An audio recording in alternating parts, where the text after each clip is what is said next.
그날 밤 이후 제 몸은 더 이상 예전 같지 않았습니다. 52세 과부의 몸이 다시 깨어난다는 게 이런 느낌일까요? 대체 무슨 일이 있었는지 말씀드릴게요.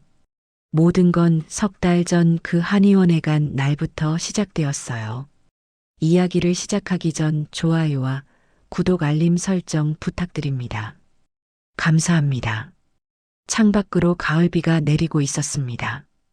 부산 해운대 성모병원 8층 병실이었어요. 시어머니께서 누워 계신 침대 옆에 저는 앉아 있었습니다. 어머니의 목소리가 가늘게 들렸어요. 제 이름을 부르시는 소리였습니다. 87세셨어요. 평생 건강하셨던 분인데 지난달 넘어지시고 급격히 쇠약해지셨습니다. 의사 선생님이 조심스럽게 말씀하셨어요. 많이 위독하시다고 마음의 준비를 하라고요. 가슴이 무너지는 것 같았습니다. 남편을 먼저 보낸 지 6년이었어요. 그동안 시어머니는 제게 어머니이자 친구였거든요. 남편 재민이 폐암으로 세상을 떠났을 때가 떠올랐습니다. 제 나이 46세였죠. 시어머니께서 그때 함께 살자고 하셨어요. 혼자 어떻게 사냐고 같이 살자고 하셨습니다. 자식들은 다 멀리 살고 있었어요. 아들은 서울, 딸은 대전이었습니다. 저는 어머니를 모시겠다고 했어요. 혼자 계시면 안 된다고요. 그렇게 6년을 함께 살았습니다. 해운대 중동 아파트에서요. 어머니는 정정하셨어요. 아침마다 산책을 나가시고 동네 경로당에도 다니셨습니다. 저는 어머니 덕분에 외롭지 않았어요. 서로를 챙기며 살았습니다. 시어머니와 며느리라기보다는 친구 같았어요. 한 달 전이었습니다. 어머니께서 화장실에서 미끄러지셨어요. 제가 발견했을 때는 이미 의식이 흐릿하셨습니다. 급히 119를 불렀어요.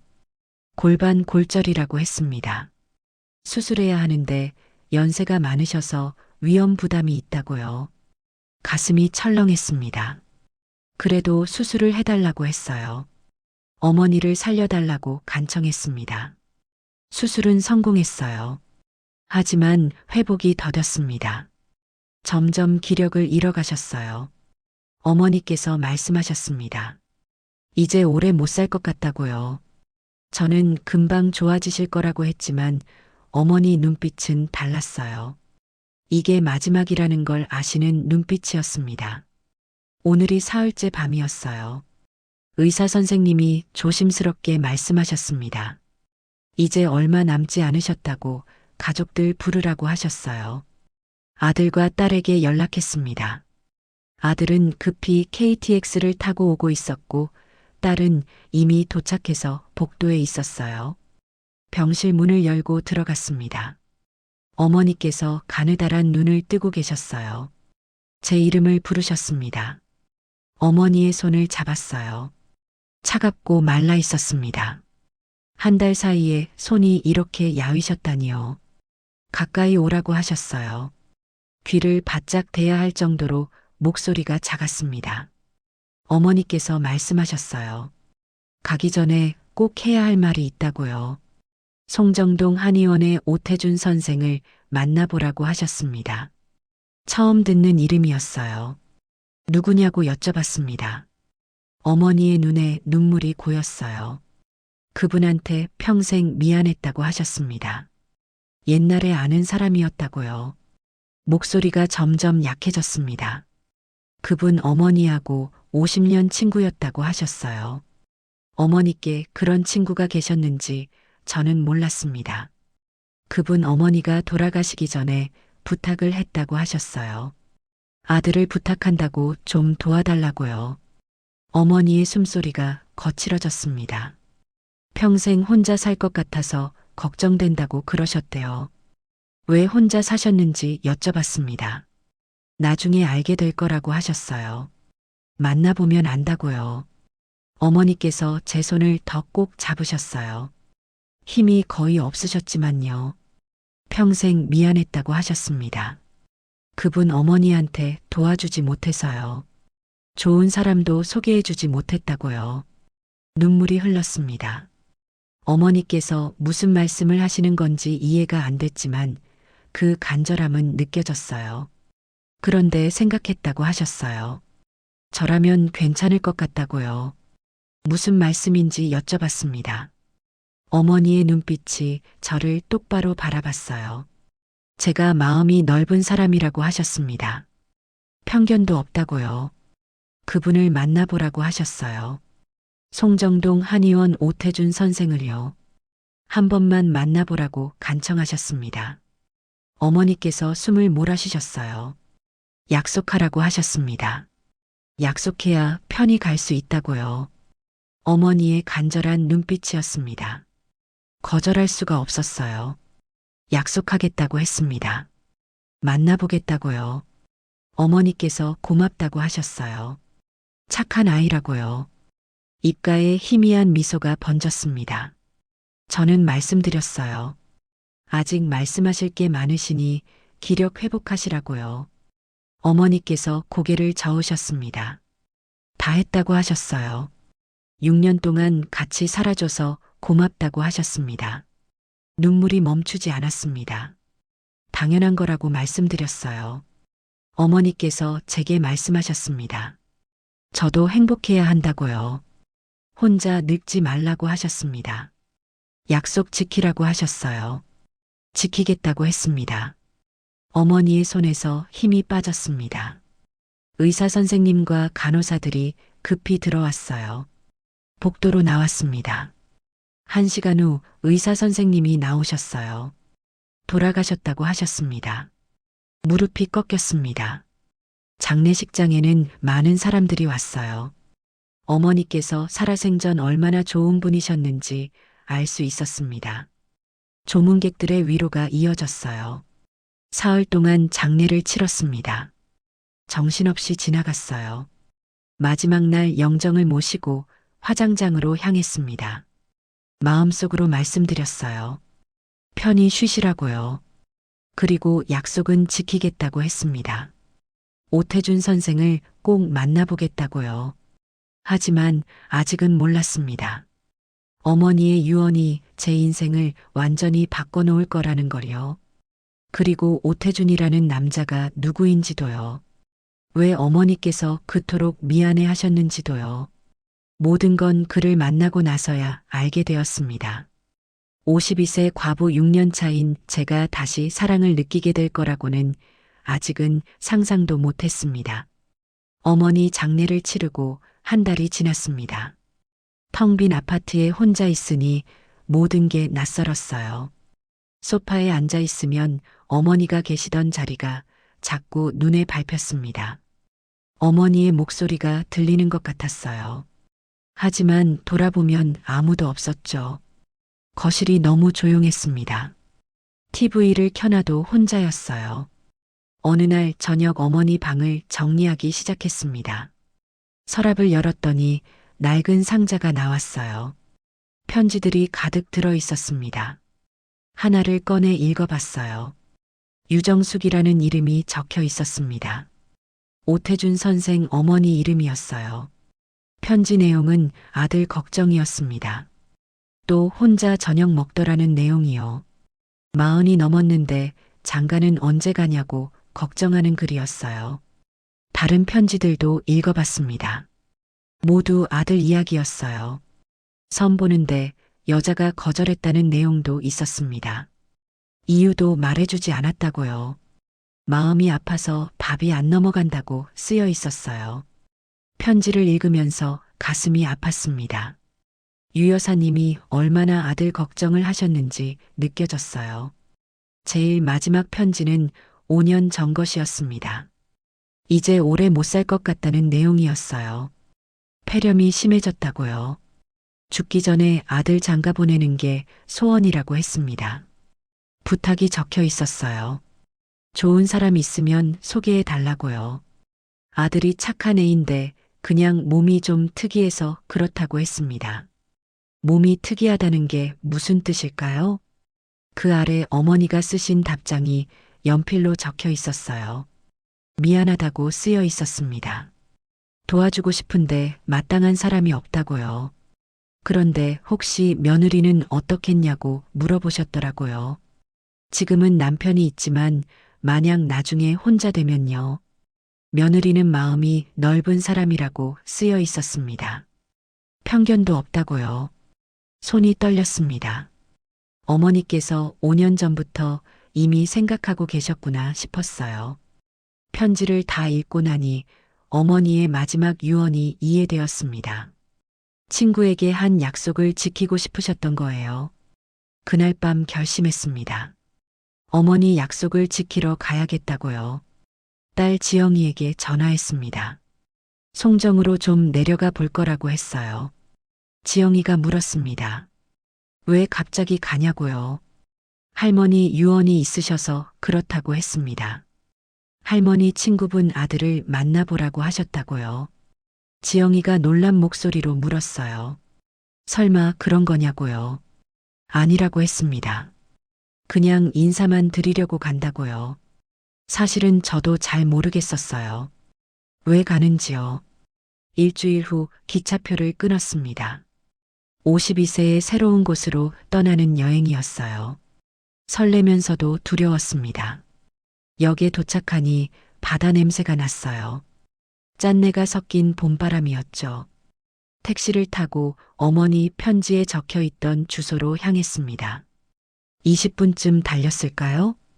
바다가 보이는 작은 골목에 도착했어요. 한의원 간판이 보였습니다.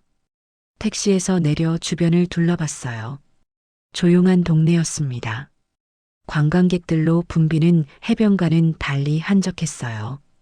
한의원 문을 두드렸습니다. 아무도 없었어요. 옆을 보니 또 다른 집이 있었습니다. 낡은 단층 집이었죠. 마당에서 남자 한 분이 나오셨어요. 키가 크고 머리는 새하얗습니다. 56세쯤 되어 보였어요. 누구냐고 물어보셨습니다.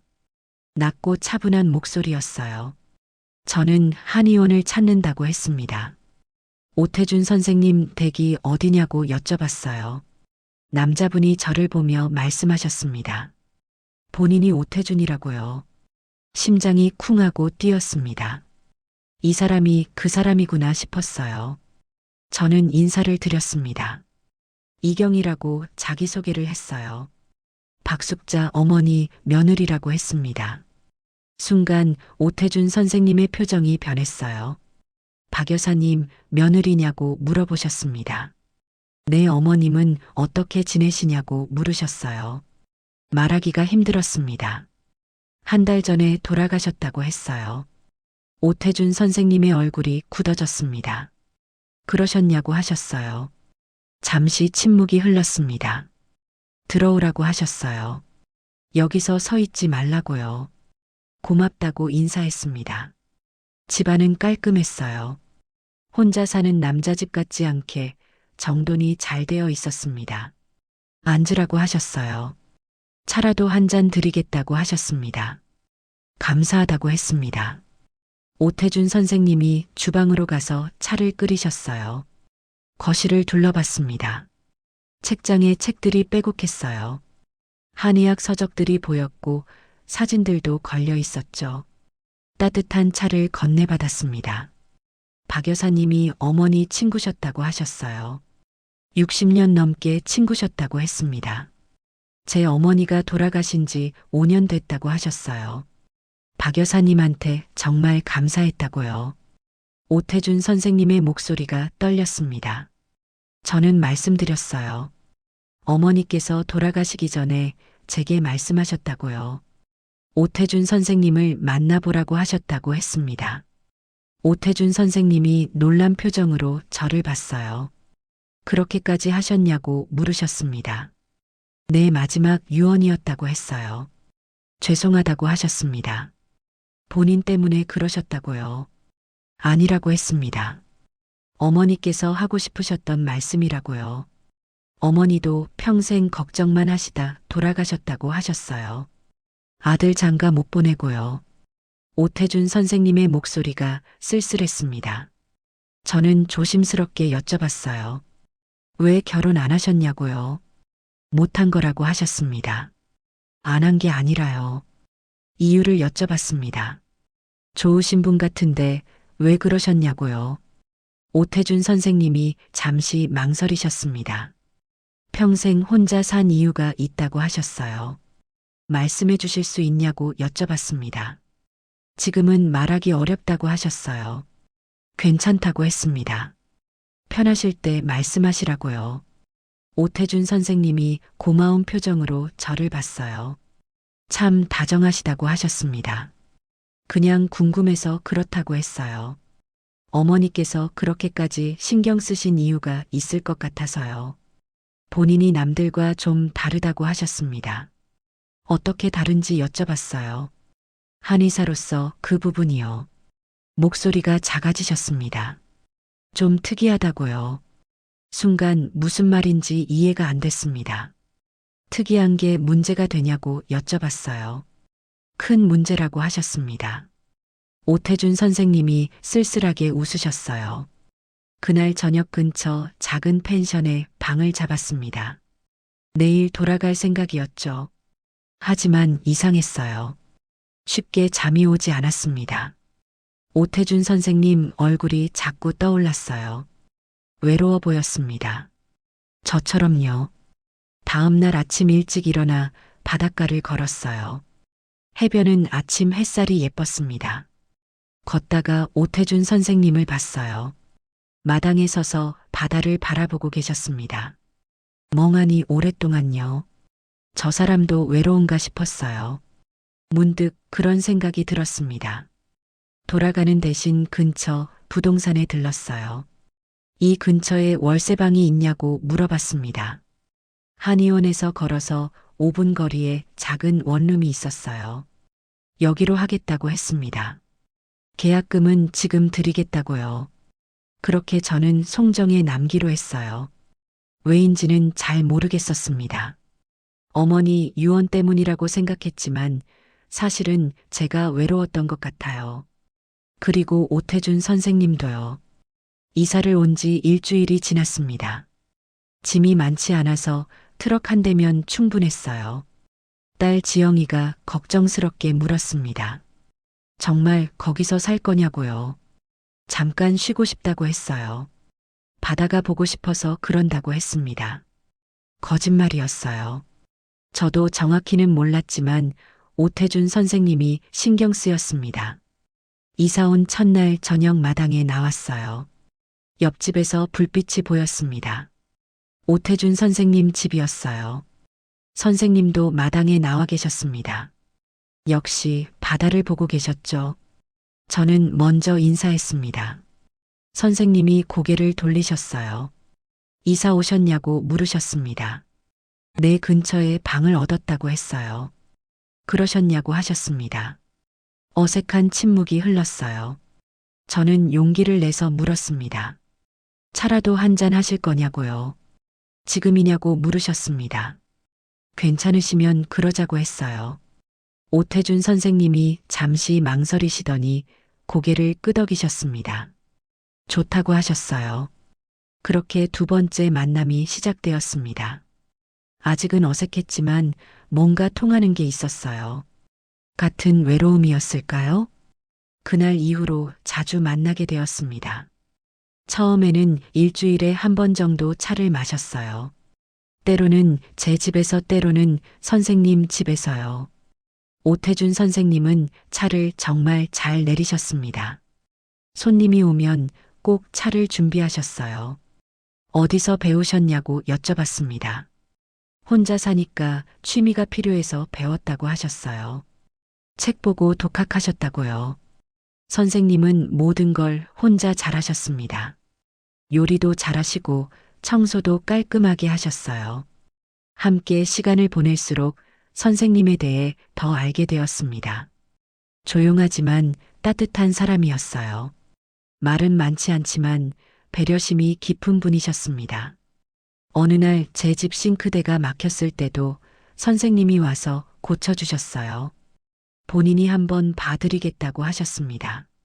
업체 부르려던 참이었는데 고맙다고 했어요. 30분 만에 뚝딱 고쳐내셨습니다. 정말 못하는 게 뭐냐고 여쭤봤어요. 아니라고 하셨습니다. 혼자 사니까 이것저것 배우게 되더라고요. 그 말에 또 마음이 아팠습니다. 혼자 살면서 모든 걸 스스로 해결해야 했던 거예요. 한 달쯤 지났을 때였습니다. 어깨 통증이 다시 심해졌어요. 사실 그게 핑계였는지도 몰라요. 한의원 문을 두드렸습니다. 오태준 선생님이 문을 여셨어요. 어깨가 아파서 왔다고 했습니다. 들어오라고 하셨어요. 진료실로 안내하셨습니다. 깔끔한 공간이었어요. 침대가 하나 있었고 한약 냄새가 은은하게 났습니다. 누우라고 하셨어요. 어디가 아프냐고 물으셨습니다. 왼쪽 어깨라고 했어요. 옷을 좀 내려야 한다고 하셨습니다. 괜찮다고 했습니다. 선생님의 손이 제 어깨를 짚었어요. 따뜻했습니다. 천천히 눌러보시며 어디가 아픈지 확인하셨어요. 여기가 많이 뭉쳤다고 하셨습니다. 침을 놓아야겠다고요. 알겠다고 했습니다. 선생님이 침을 준비하셨어요. 손놀림이 정확하고 조심스러웠습니다. 첫 번째 침이 들어갔어요. 따끔했지만 참을 만했습니다. 두 번째, 세 번째 침이 이어졌어요. 선생님의 숨소리가 가까이에서 들렸습니다. 가만히 계시라고 하셨어요. 20분 정도 그대로 있어야 한다고요. 알겠다고 했습니다. 선생님이 제 옆에 앉으셨어요. 침이 제대로 들어갔는지 확인하시는 것 같았습니다. 가끔 손으로 침을 살짝 돌리셨어요. 그때마다 전기가 흐르는 것 같았습니다. 통증이 아니라 다른 느낌이었어요. 심장이 빠르게 뛰기 시작했습니다. 선생님의 손이 제 어깨에 머물렀어요. 체온이 느껴졌습니다. 숨소리도 들렸어요. 공기가 묘하게 따뜻해졌습니다. 20분이 지나고 선생님이 침을 빼기 시작하셨어요. 하나씩 조심스럽게요. 마지막 침까지 다 빼셨습니다. 이제 일어나셔도 된다고 하셨어요. 천천히 몸을 일으켰습니다. 어깨가 한결 가벼워진 것 같았어요. 많이 좋아지셨냐고 물으셨습니다. 네, 많이 나아졌다고 했어요. 다행이라고 하셨습니다. 선생님이 저를 보며 말씀하셨어요. 일주일에 두세 번은 오셔야 할 것 같다고요. 계속 치료받아야 완전히 좋아진다고 하셨습니다. 알겠다고 했습니다. 그렇게 하겠다고요. 사실은 기뻤습니다. 자주 볼 수 있다는 게요. 진료를 마치고 나왔습니다. 선생님이 따라 나오셨어요. 저녁 드셨냐고 물으셨습니다. 아직이라고 했어요. 본인이 저녁 대접해도 되겠냐고 하셨습니다. 마침 생선을 구워 잘한다고요. 오늘 시장에서 좋은 고등어를 샀다고 하셨어요. 그럼 감사히 얻어먹겠다고 했습니다. 선생님이 주방으로 가서 요리를 시작하셨어요.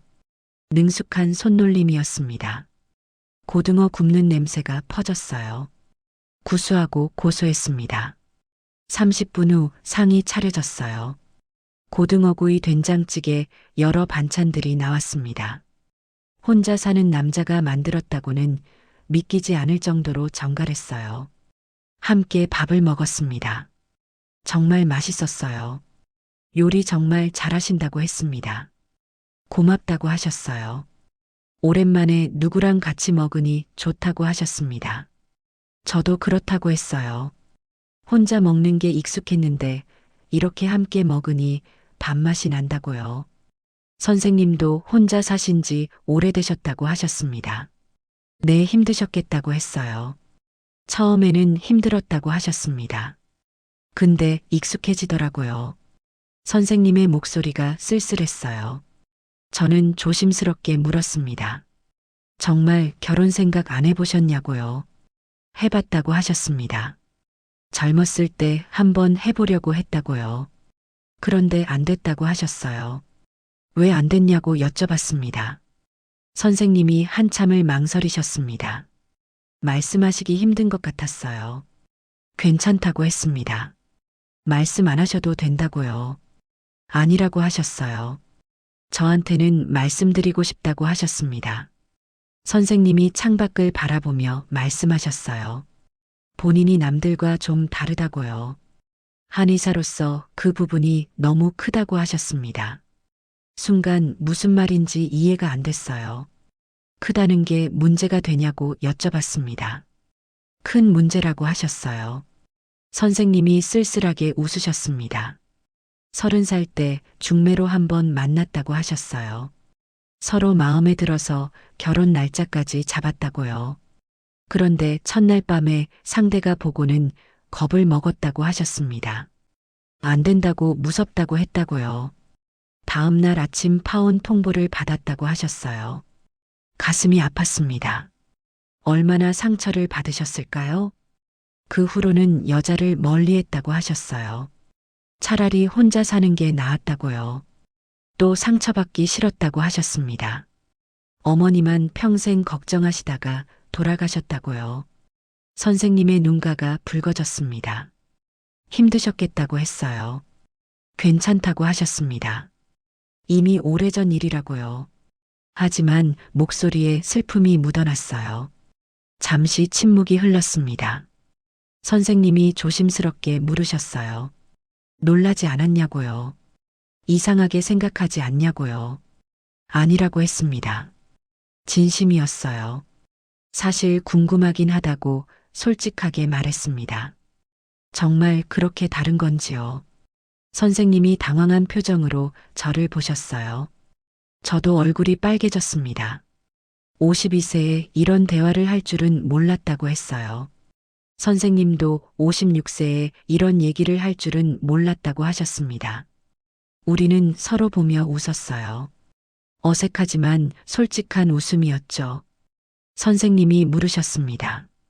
본인을 이상한 사람이라고 생각하냐고요. 전혀 아니라고 했습니다. 오히려 더 가까이 느껴진다고 했어요. 선생님도 저처럼 외로웠구나 싶어서요. 선생님의 눈에 눈물이 맺혔습니다. 고맙다고 하셨어요. 그렇게 말씀해 주셔서요. 제가 더 고맙다고 했습니다. 솔직하게 말씀해 주셔서요. 그날 밤 집으로 돌아오는 길 마음이 따뜻했어요. 오랜만에 느끼는 기분이었습니다. 침대에 누워 천장을 보며 중얼거렸어요. 내일 또 만나게 될까 궁금했습니다. 제 손끝이 미세하게 떨리고 있었어요. 이 나이에 무슨 설렘이람 싶었지만요. 멈출 수가 없었습니다. 그날 이후로 한 달이 더 흘렀습니다. 매일 침수를 받으러 갔어요. 어깨 때문이라고 했지만 사실은 핑계였습니다. 선생님을 보고 싶었던 거죠. 일주일에 두세 번이 어느새 매일이 되었습니다. 선생님도 아무 말씀 안 하셨어요. 매일 오는 저를 받아주셨습니다. 진료실에 누워있는 시간이 좋았어요. 선생님의 손길이 제 어깨에 닿을 때마다 온몸에 전기가 흐르는 것 같았습니다. 침을 맞는 20분 동안 선생님은 제 옆에 앉아 계셨어요. 가끔 침을 살짝 돌리시거나 혈자리를 확인하셨습니다. 그때마다 저는 숨을 참았어요. 떨리는 게 들킬까 봐요. 어느 날이었습니다. 침술이 끝나고 일어나는데 어지러웠어요. 몸을 가누기가 힘들었습니다. 선생님이 황급히 저를 붙잡아 주셨어요. 팔로 제 허리를 감싸 안으셨습니다. 침대에 천천히 앉히셨어요. 깊게 숨 쉬라고 하셨습니다. 저는 눈을 감고 숨을 들이마셨어요. 선생님의 손이 제 등을 쓰다듬어 주셨습니다. 천천히 위아래로요. 진정시키려는 것 같았어요. 하지만 오히려 가슴이 더 빠르게 뛰었습니다. 선생님의 체온이 느껴졌어요. 은은한 한약 냄새도 났습니다. 얼마나 지났을까요? 선생님이 조심스럽게 물으셨습니다. 이제 나아지셨냐고요? 네, 많이 나아졌다고 했어요. 눈을 떴습니다. 선생님이 아주 가까이에 계셨어요. 서로의 눈을 마주쳤습니다. 선생님의 눈빛이 떨리고 있었어요.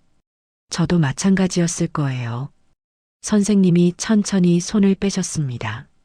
그날 저녁에도 함께 식사를 했어요. 이제는 거의 매일 함께 밥을 먹었습니다. 선생님이 요리하시면 제가 설거지를 했어요. 주방에서 함께 있는 시간이 편안했습니다. 선생님이 설거지하는 제 옆에 서 계셨어요. 행주로 그릇을 닦으셨습니다. 손이 가끔 닿았어요. 그럴 때마다 저는 움찔했습니다. 선생님도 마찬가지인 것 같았어요. 설거지가 끝나고 거실로 나왔습니다. 차를 마시며 창밖을 봤어요. 비가 내리기 시작했습니다. 봄비였어요. 선생님이 말씀하셨습니다. 오늘은 비가 많이 올 것 같다고요. 집에 가실 수 있겠냐고 물으셨어요. 우산이 없다고 했습니다.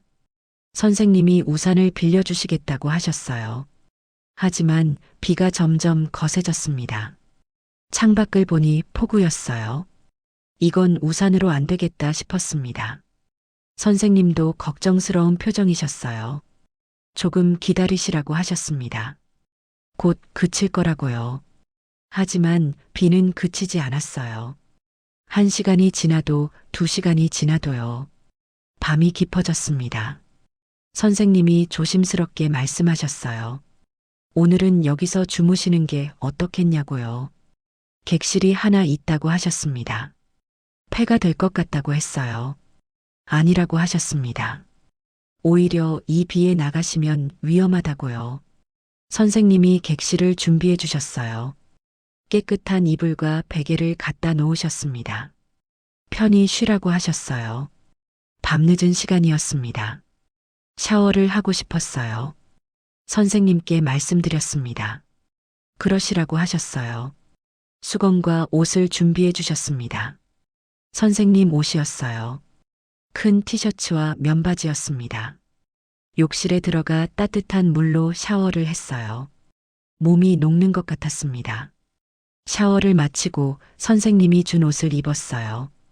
거울을 봤습니다. 52세의 남자 옷을 입고 있다니요. 얼굴이 뜨거워졌습니다. 밖으로 나왔습니다. 선생님이 거실에 계셨어요. 저를 보시더니 잠시 멈추셨습니다. 옷이 너무 크지 않냐고 물으셨어요. 입을 만하다고 했습니다. 선생님이 따뜻한 차를 건네주셨어요. 감기 걸리면 안 된다고 하셨습니다. 차를 마시며 앉아 있었어요. 창밖에는 여전히 비가 내렸습니다. 선생님이 말씀하셨어요. 오늘 제가 많이 놀라셨을 거라고요. 낮에 어지러우셨을 때요. 저는 고개를 저었습니다. 선생님이 저를 바라보셨습니다. 경희 씨라고 부르셨어요. 네, 선생님. 말씀이 있다고 하셨습니다. 저도 할 말이 있다고 했어요. 선생님이 먼저 하시라고 하셨습니다. 저는 용기를 냈습니다. 선생님이 좋다고 말씀드렸어요. 처음 만났을 때부터요. 선생님의 눈이 커졌습니다. 하지만 저는 계속 말했어요. 매일 뵙고 싶어서 핑계를 댔다고요. 어깨는 진작 나았다고 했습니다. 선생님이 아무 말씀도 안 하셨어요. 제가 이상하게 생각하시는지 물어봤습니다. 아니라고 하셨어요. 본인도 똑같다고 하셨습니다. 저를 보고 싶어서 매일 기다렸다고요. 진료 시간이 끝나면 혹시 오실까봐 문을 열어뒀다고 하셨어요. 가슴이 뛰었습니다. 선생님이 천천히 손을 내미셨어요. 제 손을 잡으셨습니다. 따뜻했어요. 손바닥에 땀이 배어 있었습니다. 선생님도 떨리고 계셨던 거예요. 경희 씨라고 다시 부르셨습니다. 저는 본인이 평범한 남자가 아니라고 하셨어요. 알고 있다고 했습니다. 아까 말씀하셨다고요. 선생님이 고개를 저으셨습니다. 말로만 들으신 거라고요. 실제로 보시면 다를 거라고 하셨습니다. 다른 여자들은 다 놀라서 피했다고요. 경희 씨도 저를 피하실까봐 무섭다고 하셨어요. 저는 선생님 손을 더 꼭 잡았습니다. 그럴 일 없다고 했어요. 저는 52세라고 말씀드렸습니다. 인생 경험도 많고 남편이랑 오래 살았다고요. 그러니까 놀라지 않는다고 했어요. 오히려 궁금하다고 했습니다. 선생님이 떨리는 목소리로 물으셨어요. 정말 그러시냐고요? 네, 정말이라고 했습니다. 선생님이 천천히 일어나셨어요.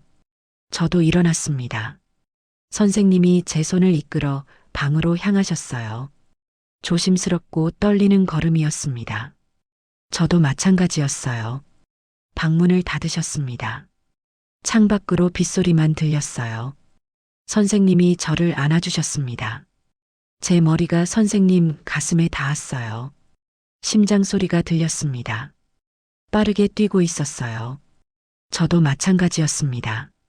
선생님이 제 얼굴을 들어 올리셨어요. 눈을 마주쳤습니다. 천천히 입술이 가까워졌어요. 부드러운 키스였습니다. 52년을 살면서 이렇게 떨려본 적이 없었어요. 선생님의 손이 제 등을 감싸 안았습니다. 저도 선생님을 꼭 안았어요. 침대에 함께 누웠습니다.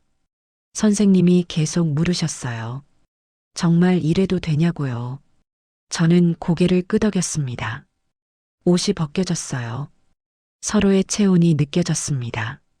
선생님의 몸이 보였어요. 그리고 그때 알았습니다. 소문이 과장이 아니었다는 걸요. 정말 컸어요. 순간 놀랐지만 겁먹지는 않았습니다.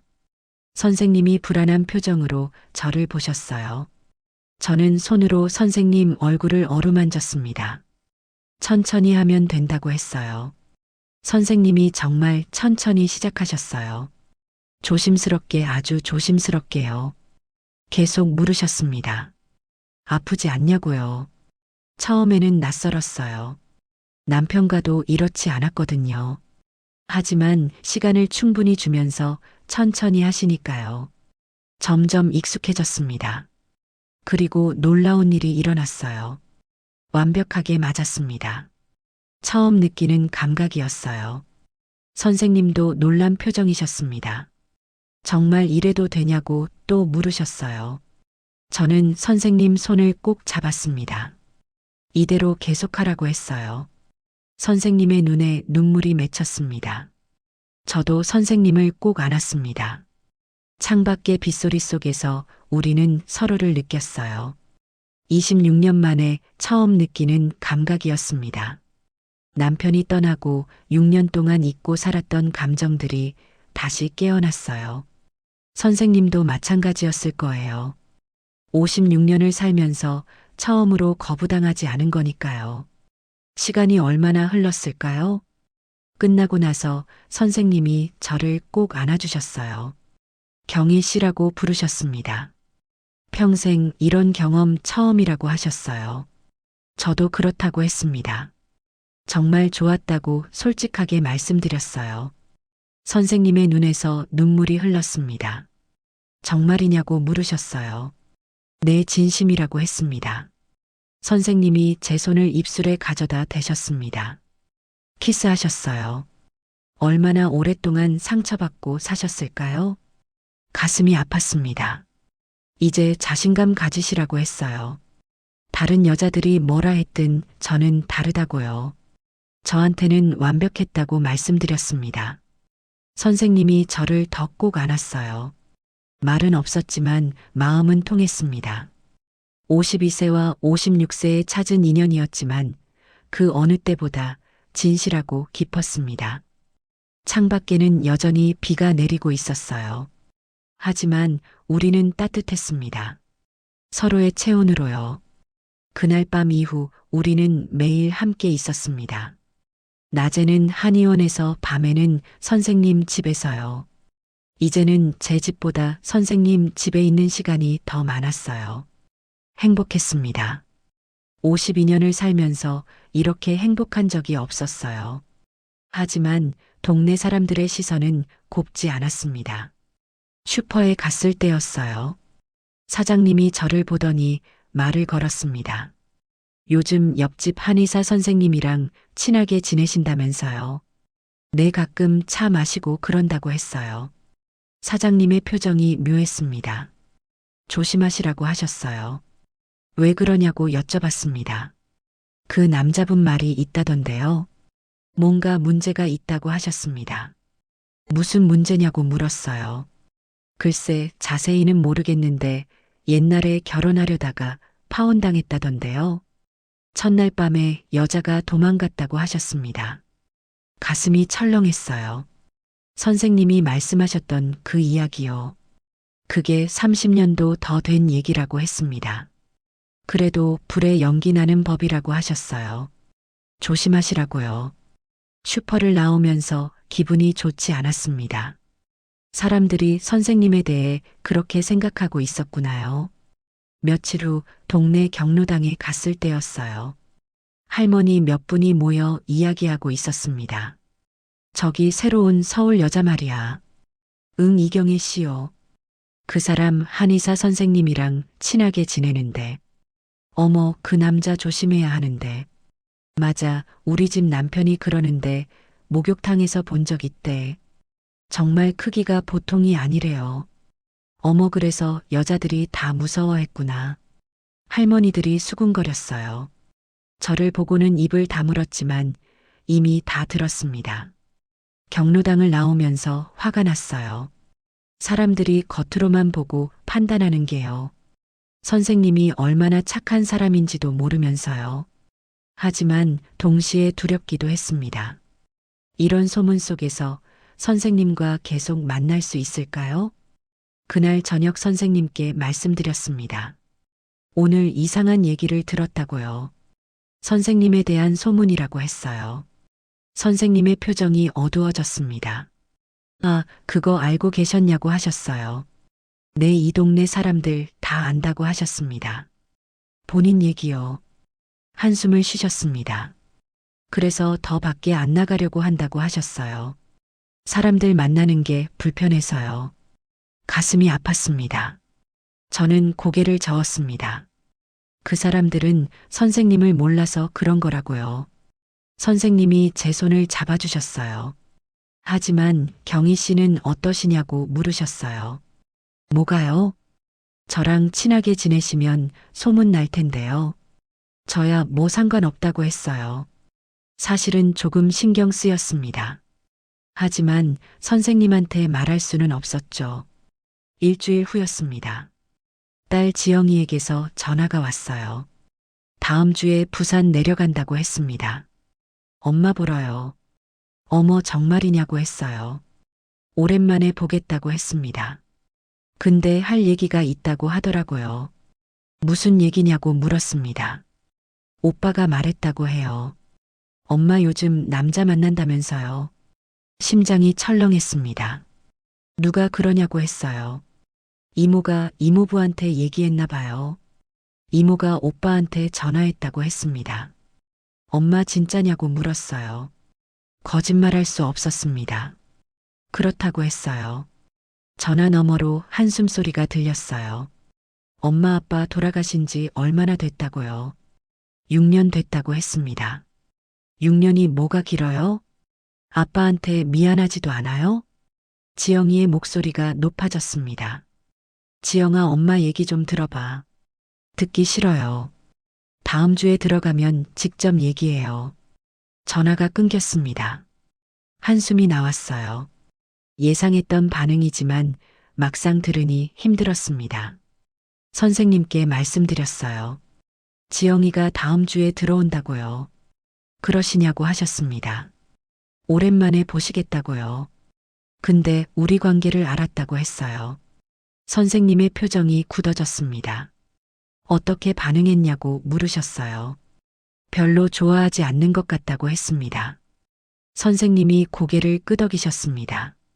잘 설득해 보겠다고 했어요. 시간이 필요할 거라고 하셨습니다. 서두르지 말라고요. 일주일 후 지영이가 도착했습니다. 공항에 마중을 나갔어요. 지영아. 포옹을 했지만 딱딱했습니다. 집으로 가는 차 안에서 침묵이 흘렀어요. 지영이가 먼저 말했습니다. 엄마, 그 사람 누구예요? 옆집에 사시는 분이라고 했어요. 나이는요? 56세라고 했습니다. 엄마보다 4살이나 위잖아요. 그렇다고 했어요. 직업은요? 한의사라고 했습니다. 결혼은 한 적 있어요? 없다고 했어요. 지영이의 목소리에 불만이 묻어났습니다. 56세에 결혼을 한 번도 안 했다고요? 이상한데 뭔가 문제 있는 거 아니에요? 가슴이 답답했습니다. 저는 입을 다물었습니다. 집에 도착해서도 지영이는 계속 따졌어요. 엄마 아빠한테 미안하지 않아요? 저는 고개를 숙였습니다. 그럼 왜 다른 남자를 만나요? 지영아, 엄마 얘기 좀 들어봐. 듣기 싫어요. 지영이가 소리쳤습니다. 엄마도 사람이라고 했어요. 외롭다고요. 저도 외로웠어요. 지영이의 목소리가 떨렸습니다. 아빠 없이 자라는 게 얼마나 힘든지 알아요? 엄마는 엄마라도 있었지만 저는 아빠도 없었어요. 그런데 이제 와서 다른 남자요? 눈물이 났습니다. 지영아, 말이 나오지 않았어요. 지영이가 방으로 들어가 버렸습니다. 문을 쾅 닫는 소리가 울렸어요. 소파에 주저앉았습니다. 예상했던 일이지만 막상 겪으니 힘들었어요. 핸드폰이 울렸습니다. 선생님이었어요. 경희 씨 딸분 잘 도착했냐고 물으셨습니다. 네, 도착했다고 했어요. 어떠냐고 물으셨어요. 저는 대답 대신 한숨을 쉬었습니다. 선생님이 알아들으셨어요. 제가 좀 설득해 볼게요. 선생님이 말씀하셨습니다. 천천히 하시라고요. 서두를 필요 없다고 하셨습니다. 본인이 기다리겠다고요. 선생님의 다정한 목소리에 눈물이 났습니다. 며칠이 지났습니다. 지영이는 저와 말을 안 했어요. 밥도 따로 먹고 방에만 있었습니다. 어느 날 아침 지영이가 혼자 나갔어요. 어디 가냐고 물었습니다. 그냥 동네 둘러본다고 했어요. 저녁 때 돌아온 지영이의 표정이 심각했습니다. 엄마, 오늘 동네 사람들한테 물어봤어요. 뭘? 그 남자에 대해서요. 가슴이 철렁했습니다. 다들 이상하다고 하더라고요. 평생 결혼 안 한 이유가 있대요. 몸에 문제가 있대요. 지영아, 엄마 속는 거예요. 그런 사람이랑 그만해요. 저는 소리를 질렀습니다. 엄마가 잘 안다고요. 선생님이 어떤 분인지요. 지영이도 목소리를 높였어요. 정말 몰라요. 동네 사람들 다 그러던데요. 저는 고개를 저었습니다. 동네 사람들이 뭘 안다고요. 엄마야말로 뭘 알아요? 몇 달 알았다고요? 며칠 후였습니다. 선생님께서 문자를 보내셨어요. 경희 씨 만나서 이야기하고 싶다고요. 한의원으로 갔습니다. 선생님이 문을 여셨어요. 표정이 어두우셨습니다. 들어오라고 하셨어요. 앉았습니다.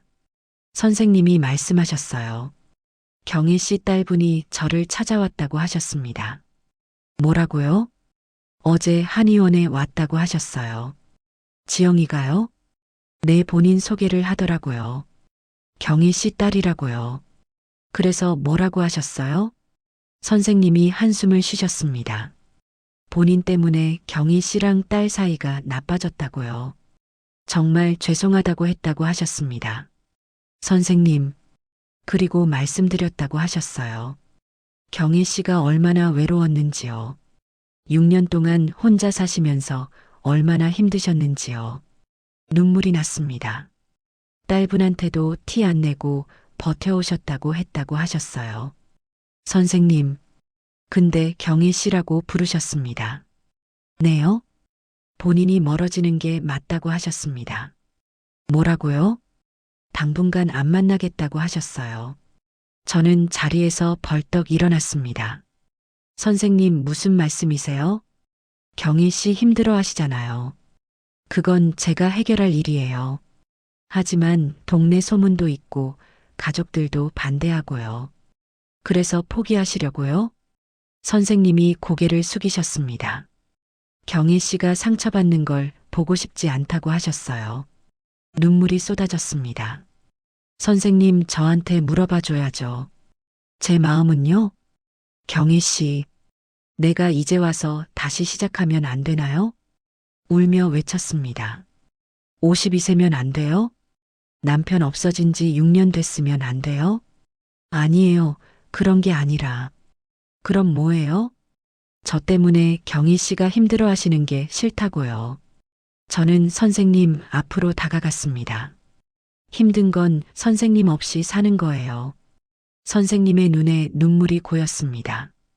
경희 씨, 저 없으면 못 살아요. 진짜로요. 저도요. 경희 씨 없으면요. 그럼 왜 포기하려고 해요? 선생님이 고개를 떨구셨습니다. 제가 짐이 돼서요. 저는 선생님을 꼭 안았습니다. 짐이 아니라고 했어요. 지영이도 설득할게요. 시간이 걸려도 꼭 설득할게요. 그러니까 포기하지 마세요. 경희 씨, 약속해요. 포기하지 않기로요. 선생님이 저를 꼭 안아주셨습니다. 네, 포기 안 할게요. 우리는 서로를 꼭 안고 있었어요. 세상이 뭐라 하든 우리의 마음은 진짜였으니까요. 그날 밤 집으로 돌아왔습니다. 지영이는 방에 있었어요. 문을 두드렸습니다. 지영아, 엄마야. 대답이 없었어요. 들어가도 되겠냐고 물었습니다. 잠시 후 문이 열렸어요. 지영이의 눈이 빨갛게 부어 있었습니다. 지영아, 엄마도 울었어요? 내가 어떻게 알았냐고 했어요. 얼굴 보면 알죠. 지영이가 저를 안아주었습니다. 엄마, 오늘 그분 만나고 왔어요. 알아. 어제 한의원에 갔었다고 하더라. 네, 죄송해요. 지영이가 고개를 숙였습니다. 괜찮다고 했어요. 아니에요. 제가 너무 심했어요. 지영이의 목소리가 떨렸습니다. 그분이 말씀하시는 거 들으면서 알았어요. 뭘? 엄마가 얼마나 외로웠는지요. 6년 동안 혼자 사시면서 얼마나 힘드셨는지요. 눈물이 났습니다. 저는 미국에 있어서 자주 못 봤잖아요. 지영이가 울먹였습니다. 엄마 혼자 다 버티셨어요. 지영아, 이제야 알았어요. 엄마도 행복할 권리가 있다는 거요. 지영이가 저를 꼭 안았습니다. 저도 지영이를 안았어요. 엄마, 그분 좋은 분이에요. 그치? 내 진심으로 엄마 생각하시는 게 느껴졌어요. 고마워, 지영아. 엄마 축복할게요. 정말? 네, 행복하세요. 지영이와 오랫동안 안고 있었습니다. 일주일 후였습니다. 지영이가 미국으로 돌아가는 날이었어요. 공항까지 배웅을 갔습니다. 선생님도 함께요. 지영이가 선생님께 인사했어요. 선생님, 잘 부탁드려요. 제가 엄마 잘 모실게요. 선생님이 고개를 숙이셨습니다. 지영이가 저를 안아주었습니다. 엄마, 행복하세요. 너도 잘 지내. 자주 전화할게요. 그래. 지영이가 출국장으로 들어갔어요. 손을 흔들었습니다. 선생님이 제 손을 잡아주셨어요. 경희 씨, 다행이네요. 네, 정말요. 이제 우리 시작할 수 있겠어요. 선생님이 저를 보며 웃으셨습니다. 한 달 후였습니다. 선생님이 조심스럽게 물으셨어요. 경희 씨, 저와 결혼해 주시겠어요? 심장이 뛰었습니다. 정말이냐고 물었어요. 네, 정말이에요. 선생님이 제 손을 꼭 잡으셨습니다.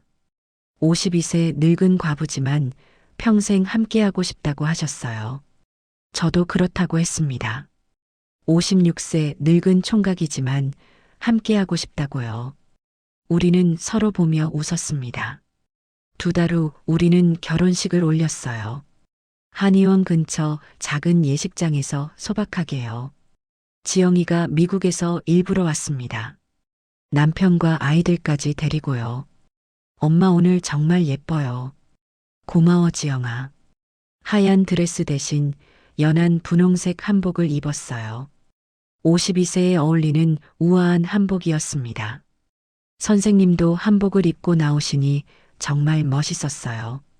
신랑 신부 입장하시겠습니다. 함께 입장했습니다. 하객들이 박수를 쳐줬어요. 동네 이웃들도 많이 왔습니다. 처음에는 수군거리던 분들도 축복해 주셨어요. 두 분 보기 좋네요. 나이 들어서 만난 인연이 더 진짜래요. 주례 선생님이 말씀하셨습니다. 이 두 분은 늦게 만났지만 진실된 마음을 갖고 계십니다. 나이는 숫자에 불과합니다. 중요한 건 서로를 향한 마음이죠. 두 분의 앞날에 행복이 가득하길 바랍니다. 신랑 신부 맞절을 했어요. 선생님의 손이 떨리고 있었습니다. 저도 떨렸어요. 행복해서요. 식이 끝나고 지영이가 다가왔습니다. 엄마 선생님 행복하세요. 고마워 딸. 피로 연장해서 제가 마이크를 잡았어요. 오늘 와주신 모든 분들께 감사드립니다. 목소리가 떨렸습니다. 52세에 다시 시작을 하게 됐습니다. 늦었지만 지금이 제 인생의 봄이에요. 하객들이 박수를 쳤습니다. 6년 동안 혼자 살면서 외로웠습니다. 근데 선생님을 만나고 나서 다시 살아있다는 걸 느꼈어요. 선생님이 제 손을 잡아주셨습니다. 나이는 숫자일 뿐입니다. 중요한 건 지금 이 순간 행복한가예요. 저는 행복합니다. 박수가 더 커졌습니다. 신혼여행은 제주도로 갔어요. 바다가 보이는 작은 펜션에서 일주일을 보냈습니다. 경희 씨 아니 이제는 마누라라고 불러도 되죠? 그럼요 영감님. 서로를 보며 웃었어요. 꿈만 같아요. 저도요. 56세에 결혼을 하다니요. 52세에 재혼을 하다니요. 우리 정말 용감했어요. 그러게요. 바닷가를 손잡고 걸었습니다. 경희 씨 행복해요. 너무 행복해요. 선생님은요? 저는 태어나서 처음으로 행복해요. 평생 혼자 살 줄 알았거든요. 이제는 혼자 아니에요. 네, 이제는 우리가 있어요. 송정으로 돌아온 후 우리는 두 집을 정리하고 한 집으로 옮겼습니다. 이제 정말 넓네요. 그러게요. 지영이도 편하게 올 수 있겠어요. 함께 살림을 꾸렸어요. 아침에는 함께 산책하고 낮에는 선생님이 한의원에서 일하셨습니다. 저는 집안일을 했어요. 저녁에는 함께 요리하고 같이 식사했습니다. 오늘 고등어구이 끝내줬어요. 경혜 씨가 만들어서 그래요. 둘이 만든 거잖아요. 매일이 행복했습니다. 밤이 되면 함께 침대에 누워 하루를 되돌아봤어요. 오늘도 행복했어요. 저도요. 그리고 서로를 껴안고 잠들었습니다. 여전히 우리의 관계는 완벽했어요. 나이가 들어도 변하지 않았습니다. 손을 꼭 잡고 있으면 그것만으로 충분했어요. 1년 후 지영이에게서 연락이 왔습니다. 엄마 저희가 한국으로 돌아가기로 했어요. 정말? 내 남편이 한국 지사로 발령받았어요. 그럼 자주 볼 수 있겠네. 네, 그리고 엄마요. 응? 고마워요. 뭐가? 용기 내서 행복을 선택해 주셔서요. 엄마 덕분에 저도 배웠어요. 뭘? 나이나 조건이 중요한 게 아니라 마음이 중요하다는 거요. 가슴이 뭉클했습니다. 지영아 고마워. 이해해줘서요. 그날 밤 하늘을 봤어요. 별이 반짝이고 있었습니다. 어머니 보고 계시죠? 저 정말 행복해요. 선생님 덕분에요. 약속 지켰어요. 선생님이 저를 안아주셨습니다. 저도 고마워요, 어머니. 경혜 씨를 보내주셔서요. 우리는 서로를 꼭 안았습니다. 52세와 56세에 만난 인연이었어요. 늦었지만 진실했고 힘들었지만 행복했습니다. 그리고 이제 우리는 함께 늙어갈 거예요. 서로의 손을 잡고요. 5년이 흘렀습니다. 오늘은 제 57번째 생일이었어요. 선생님은 61살이 되셨고요. 아침 일찍 선생님이 미역국을 끓여주셨습니다. 생일 축하해요, 마누라. 고마워요, 영감님. 여전히 서로를 그렇게 불렀습니다. 우스갯소리처럼 시작했지만 이제는 가장 다정한 호칭이 되었죠. 건강하게 100세까지 삽시다. 그럼요, 우리 약속했잖아요. 함께 밥을 먹는데 초인종이 울렸어요. 할머니, 할아버지. 문을 열자 지영이가 손주들과 함께 서 있었습니다. 엄마 생일 축하해요. 어머 지영아. 손주들이 달려와 안겼어요. 증조할머니 생일 축하드려요. 고마워 우리 예쁜이들. 지영이는 3년 전 서울로 이사 왔어요. 이제는 한 달에 한 번씩 꼭 내려옵니다. 엄마 오늘은 제가 저녁 준비할게요. 고마워 딸. 선생님 요즘 한의원은 잘 되세요? 선생님이 활짝 웃으셨습니다. 어제 환자분이 5분이나 오셨어. 오늘 저녁에 고등어 구워줄게. 와 기대돼요. 저녁 식사 후 우리는 마당에 나와 바다를 바라봤어요. 경혜 씨 후회 없으시죠? 당연하죠. 선생님은요? 저는 매일이 감사해요. 경혜 씨 만난 게요. 선생님이 제 어깨에 머리를 기댔습니다. 예전과 달리 많이 야위셨지만 여전히 따뜻했어요. 우리 얼마나 더 함께 있을 수 있을까요? 모르죠 하지만 하루하루가 소중해요. 손을 꼭 잡았습니다. 하늘에는 별이 떴어요. 어머니들이 저희를 보고 계실 것 같았습니다. 어머니, 유정숙 어머님 보고 계시죠? 저희 정말 행복해요. 두 분의 우정 덕분에 저희가 만났어요. 감사합니다. 선생님도 하늘을 올려다봤습니다. 어머니들 덕분이에요. 50년 우정이 저희를 만들어줬어요. 맞아요. 그날 밤 침대에 나란히 누웠어요. 경희 씨, 네. 내일도 함께 일어나요. 당연하죠. 모레도요. 그럼요. 계속 함께요. 약속이에요. 선생님의 손을 잡고 눈을 감았습니다. 52세에 시작된 우리의 봄은 아직 끝나지 않았어요. 아니, 어쩌면 영원히 끝나지 않을지도 몰라요. 서로를 아끼는 한 우리의 봄은 계속될 거예요. 나이는 숫자일 뿐이에요. 중요한 건 지금 이 순간 옆에 소중한 사람이 있다는 거예요. 그리고 저희에게는 서로가 있어요. 그것만으로 충분했습니다. 지금까지 시청해 주셔서 정말 감사합니다. 인생의 저녁빛 속에서도 마음은 여전히 기억하고 있습니다. 황혼년 밤의 이야기는 외로움 끝에서 다시 피어나는 두근거림 그리고 용기로 이어지는 우리의 이야기를 전합니다. 오늘도 누군가의 마음이 조금은 따뜻해졌길 바라며 구독과 좋아요, 알림 설정으로 당신의 밤에도 작은 이야기를 불빛처럼 켜주세요.